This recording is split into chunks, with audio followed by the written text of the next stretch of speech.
Bonjour ou bonsoir, bienvenue sur TV5 Monde. Aujourd'hui, Nec Plus Ultra est à Apt dans le sud de la France. Et c'est au tour des savoir-faire de la région que nous allons tenter de vous faire rêver. Voici le sommaire.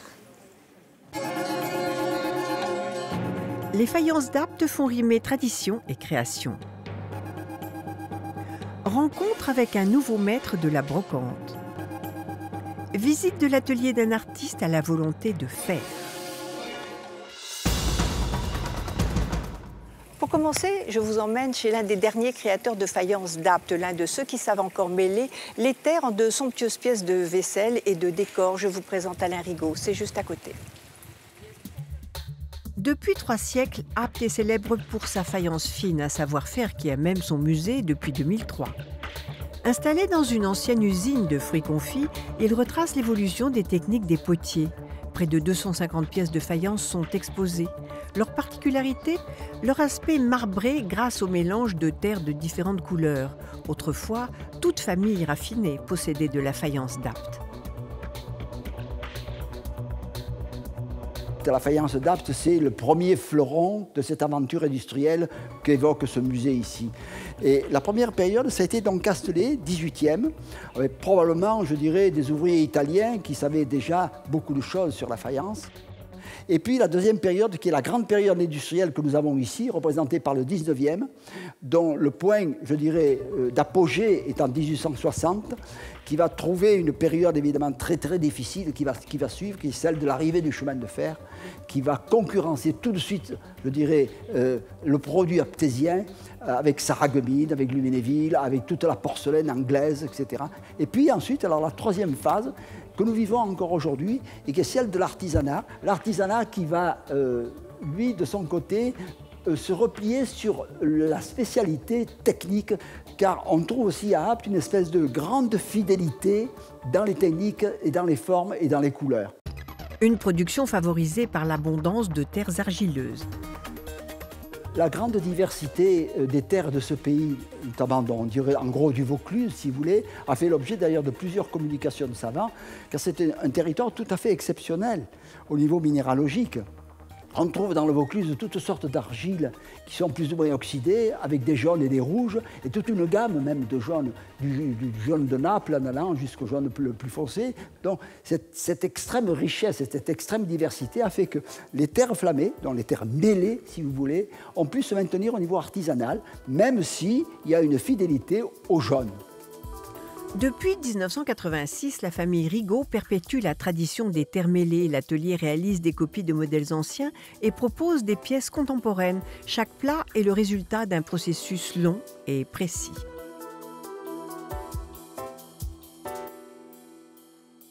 Cette partie liquide, on va la verser dans un bac de décantation pour que cette terre, dans l'avenir, devienne pâte. Combien de temps? Il faut compter à peu près une dizaine de jours. Et ensuite, ce bac, je vais le travailler tous les jours pour retourner la terre. Et cette terre va sécher et devenir pâte, tout simplement. À plus de 70 ans, Alain Rigaud aime toujours créer dans son atelier. On travaille, comme on peut voir là, en millefeuille. Et de ce millefeuille, où on fait du tournage, et on prend 500 grammes, 1 kg, 2 kg, 3 kg, ce qu'on a besoin, ou on fait le traditionnel. Et là, alors, on découpe morceaux de 20 à 30 grammes et on fait le dessin sur une plaque qu'on va estamper sur un moule après. Le plat ainsi démoulé doit encore sécher plusieurs jours. Toutes nos formes, c'est des formes de moustier, d'Apt, de faïencier et d'orfèvrerie, puisqu'à l'époque, les moules étaient faits sur des modèles d'orfèvrerie. Entre le premier pétrissage et la sortie du four, près de 3 semaines sont nécessaires. En décor, c'est toujours unique. On ne peut pas reproduire, on fait à la main 20 grammes par 20 grammes ou même en faisant le millefeuille. C'est chaque fois des pièces uniques. Elles ont le même ton, la même couleur pour la même cuisson, mais en décor, elles seront toujours uniques. Ici, les artisans sont aussi des sculpteurs. L'aptésien n'est pas tellement un décorateur au pinceau comme on est à Moustier ou à Marseille ou à Rouen ou à Nevers, mais c'est un sculpteur. on peut le voir à partir de tout ce qu'il y a ici. On sculpte des objets très fins, que ce soit des personnages ou que ce soit du floral. Et puis on le recolle à la barbotine sur des moules qui ont été évidemment estampés d'une manière plus courante et de plus en plus industrielle, comme c'est la période ici. Dureté et brillance caractérisent cette faïence. 2 pièces faites avec la même terre, mais un avec une couverte du commerce et l'autre avec une couverte de notre fabrication. Le léger voile d'émail transparent fait ressortir les veines. Si vous cassez cet objet, vous verrez que les terres mêlées sont dans la pâte. On peut dire que les fours se sont allumés en 1720 et ne sont jamais éteints à Apt. Apte à compter jusqu'à 200 faïenciers. Aujourd'hui, ils ne sont plus qu'une poignée. L'artisanat local survit grâce à l'opiniâtreté de certains artisans et puis il va survivre, j'espère, ou en tout cas prendre une autre dimension avec la volonté politique qui est bien d'aller dans l'aide et l'accompagnement des artisans qui sont là et ceux qui sont en train de se former pour exercer ce beau et noble métier. La ville mise sur son patrimoine. L'accompagnement, c'est permettre aux artisans de se former, permettre aux artisans de s'installer, permettre à tous ces métiers d'être connus, visibles sur le territoire, donc un accompagnement en matière de communication, de façon à ce qu'ils soient le plus insérés dans le tissu économique, touristique et culturel du territoire. Ces céramiques donnent un air d'été ultra raffiné à nos tables. C'est à l'île sur la Sorgue que je vous emmène maintenant rencontrer Pierre Violet, un brocanteur de luxe, c'est-à-dire un brocanteur pas tout à fait comme les autres. D'ailleurs, cet ancien avocat plaide parfaitement pour son métier et moi, je la quitte tout de suite. L'île sur la Sorgue est le paradis des chineurs. Après Londres et Saint-Ouen, c'est la 3e ville européenne du commerce des antiquités. Rencontre avec un brocanteur pas comme les autres, Pierre Violet, et l'heureux propriétaire de cette maison classée du XIVe siècle. Une nouvelle vie pour cet ancien avocat d'affaires. S'il a quitté sa robe, il a gardé le titre.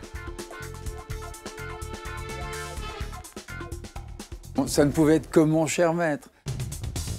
C'était les réminiscences, c'était mon métier, c'était une vie passée extraordinaire que j'ai vécue en tant qu'avocat et c'est mon souvenir quotidien d'une période heureuse. C'est tout, mon cher maître. Voilà.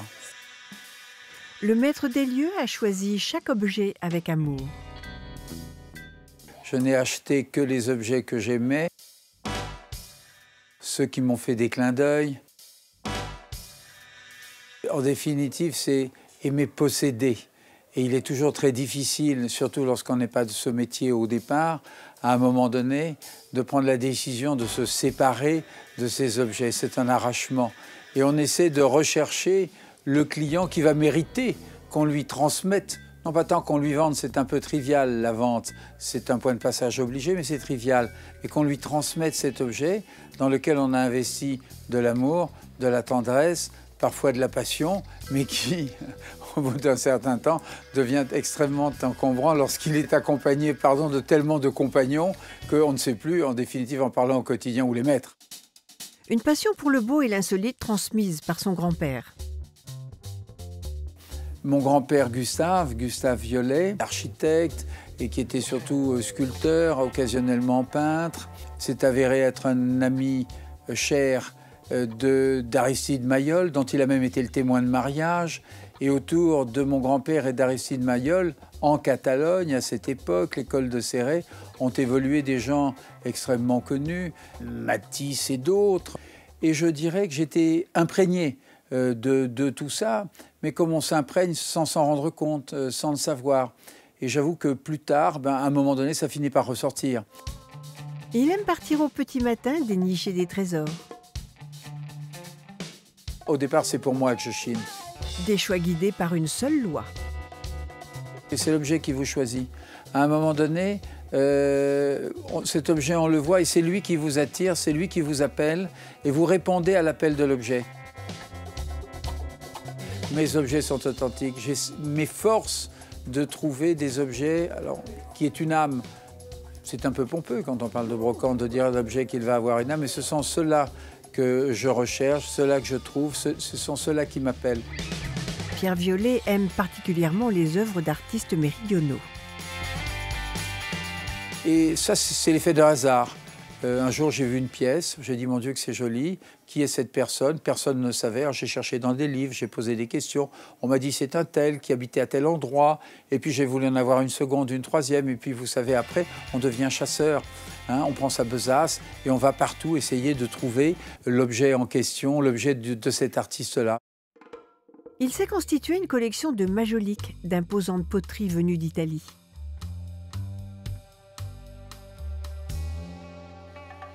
Ce sont des têtes que l'on retrouve très fréquemment en Sicile notamment parce qu'il y a une légende. Il y avait un prince mort, c'était celui-là avec sa barbichette, qui était très amoureux d'une princesse locale sicilienne. Et il a fait tout ce qu'il a pu pour la séduire. Il fallait absolument, non seulement qu'il la séduise, mais on va parler trivialement, qu'il la mette dans son lit. Et en lui promettant le mariage, en lui promettant tout ce qu'on promet aux femmes naïves, il a fini par aboutir et aller jusqu'aux fins qu'il espérait. Et dès qu'il a consommé, il a abandonné. À ce moment-là, la jeune femme en question est tombée dans un malheur absolument extrême et elle a, je ne sais plus par quel artifice, réussi à le retrouver et on a coupé la tête du prince mort. La jeune femme a été punie de ce meurtre et on a coupé également la tête de la jeune femme. Il faut dire que les têtes de ces cadavres avaient été mises dans le jardin. Et pour perpétuer la mémoire et le souvenir de cette histoire incroyable, on a créé ces céramiques et ces majoliques, un prince mort et une princesse.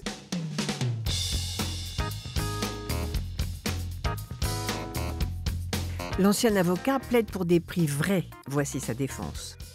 Le véritable prix de l'objet, c'est le prix que le client est prêt à payer et le prix auquel le vendeur est prêt à le céder. Quand on ne prend pas le client pour un crétin, et qu'on ne lui fait pas passer des vessies pour des lanternes, ce qui est un autre problème. Son maître mot, authenticité. Que je sois le moins cher, la chance que j'ai, si vous voulez, je suis en fin de carrière. Je suis un brocanteur d'occasion. Hein. Ce n'est pas un pléonasme, mais je suis quand même un brocanteur d'occasion. Et j'y viens. Et j'aime ce métier, et j'aime énormément ce que je fais, et j'adore les gens que je rencontre. Et je ne suis pas là pour leur prendre l'argent dans le fond de la poche. Je suis là pour leur vendre un objet, en tirant un profit, dont je ne cherche pas à faire en sorte qu'il soit pharaonique. J'ai la chance de ne pas être tenu à ces contraintes d'ordre matériel qui peuvent pousser certains à, je pense, commercialement commettre des erreurs.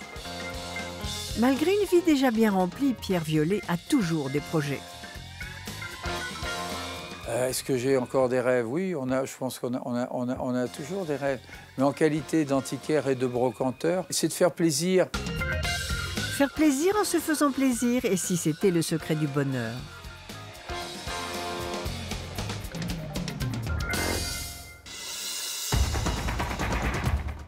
Celui que je veux vous présenter maintenant est un plasticien, un artiste hors du commun.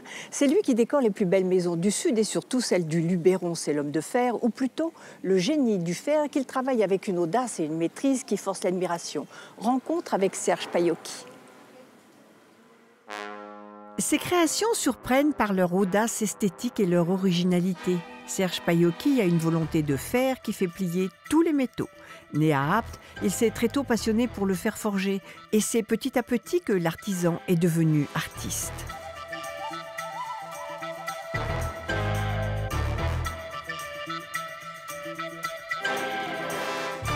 Artisan, ferronnier, et puis après, ouais, parce que c'est des étapes en fait. C'est des étapes que vous passez, quoi. Au début, vous faites un travail classique, et puis après, au fil du temps, vous bifurquez vers des choses beaucoup plus artistiques, quoi. Une suite logique pour lui. C'est vrai qu'il y a des choses techniques qu'il faut savoir, mais il y a des choses qu'on imagine dans sa tête, quoi. Et après, c'est comment arriver à le faire, voilà. Alors, souvent, je vais voir des clients, ils me disent « Tiens, on a pensé à ça », ou « Mais bon, on ne sait pas si c'est possible ». Et puis bon, moi, je me rends compte que pour moi, sur le coup, des fois, c'est des choses un peu compliquées. Je leur dis « Non, ça, on ne va pas y arriver ». Et puis après, je réfléchis, je les rappelle 2 jours après, je dis « Bon, mais ça va, j'ai trouvé la solution, quoi ». Serge Paiocchi prend son pied à repousser ses limites. C'est des semelles de géants, ça. Voilà. Et ça va faire quoi à la fin? Mais à la fin, ça va faire un portail qui va être devant une société, en fait. Parce que j'essaye de m'adapter aux clients chaque fois. C'est un monsieur qui est podologue. Quand je suis rentré chez lui, que j'ai vu ces différentes semelles qu'il utilisait dans son travail, je lui ai dit voilà, votre portail, il est là. Alors il me regardait, il ne comprenait pas. Et après, j'ai pris quelques semelles, je les ai étalées sur la table. Et là, il m'a dit ah ben oui, c'est bien. Mais il m'a dit allez, faites ça. Et puis voilà. La simplicité formelle de ces créations cache une réalisation souvent complexe. Exemple avec cette roue de 15 mètres. Techniquement, l'idée de cette roue, c'était qu'elle tienne debout sans qu'on voit aucun support ni rien. Alors je commençais beaucoup à réfléchir à ça. Je savais calculer de moi-même à peu près la résistance, mais après il a fallu que je trouve un ingénieur qui veuille bien me calculer la résistance des matériaux.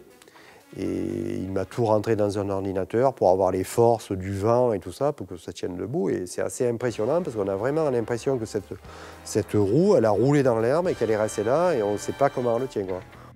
Autre prouesse, ce géant de près de 6 mètres au mât des Andéoles.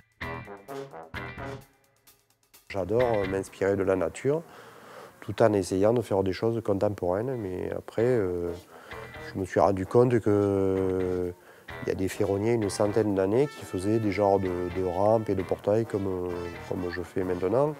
Alors que je n'avais jamais vu ça, et moi ça m'est venu de moi-même de faire des choses inspirées de la nature, sans copier. Voici son projet le plus impressionnant, un incroyable vaisseau de métal qui lui servira d'atelier et de salle d'exposition. Serge Paiocchi a lui-même dessiné les plans. Les lignes aériennes du bâtiment donnent une impression de légèreté. Et là, on se trouve à l'arrière du bâtiment, qui va être un atelier de production de sculptures et de ferronnerie, qui va être un atelier assez classique à l'intérieur. Et là, par là, on voit la partie avant qui vont être les bureaux et la partie showroom, en fait, qu'on voit sur le plan arrière, là, en ce moment. Ce puits de lumière a des défi de plus pour l'artiste. Ça, je trouve ça très intéressant. On voit où que la matière a été découpée, là. Hein. C'était pas évident à trouver, et puis j'ai trouvé d'un coup après. Ça fait partie de mon métier, d'essayer de trouver des choses qui sont assez difficiles à faire, quoi. Et chaque fois, c'est un nouveau challenge, quoi. Voilà, c'est comme un peu une sculpture, quoi. Un chantier qui débute par cette maquette. Ben, en réflexion, ça a duré à peu près 2 ans. Après, j'ai fait une maquette. Puis après, quand la maquette a été faite, ça a été tout seul parce qu'on a fait des plans et tout ça par rapport à la maquette. Et puis après, on a mis à peu près, là j'en suis à 5 ans, mais bon, ça commence à être long, alors qu'au départ, c'était parti pour 2 ans. L'inauguration est prévue au printemps 2014. Au départ, il y a une structure assez simple, quoi. Et puis après, on a revêti le tout avec une couche de curtain.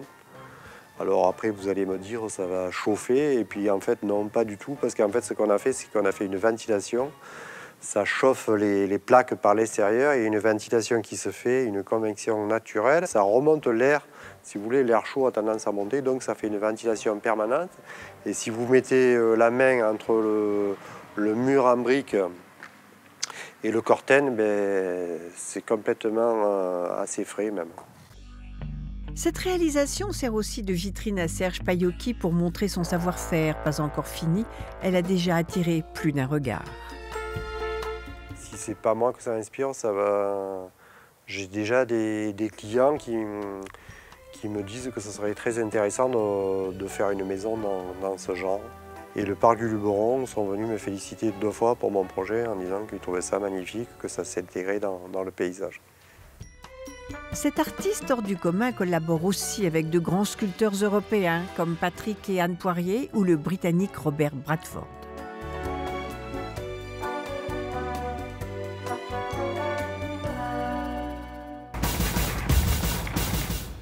Comptez sur nous, Serge, nous serons là pour l'ouverture de cet atelier. Merci de nous avoir suivis. Merci à la mairie d'Apt de nous avoir aidés dans notre travail. Je vous retrouve la semaine prochaine, toujours sur TV5 Monde ou sur notre page Facebook où vous pouvez revoir cette émission. En attendant, voici notre coup de cœur, puisque le luxe est avant tout une histoire de cœur. Au revoir. C'est un havre de paix perdu au milieu des champs de lavande. Voici la bastide de Capelongue à Beaunieu, en Provence, l'occasion de déguster la cuisine d'Édouard Loubet. Pour ce chef doublement étoilé, la saveur est dans le pré. Il possède un jardin et un potager bio. C'est en travaillant auprès du Savoyard Marc Vera qu'il a découvert les herbes aromatiques. Le chef prépare une cuisine inventive et généreuse. L'établissement propose aussi 17 chambres au décor provençal, une adresse raffinée pour profiter du calme du Luberon.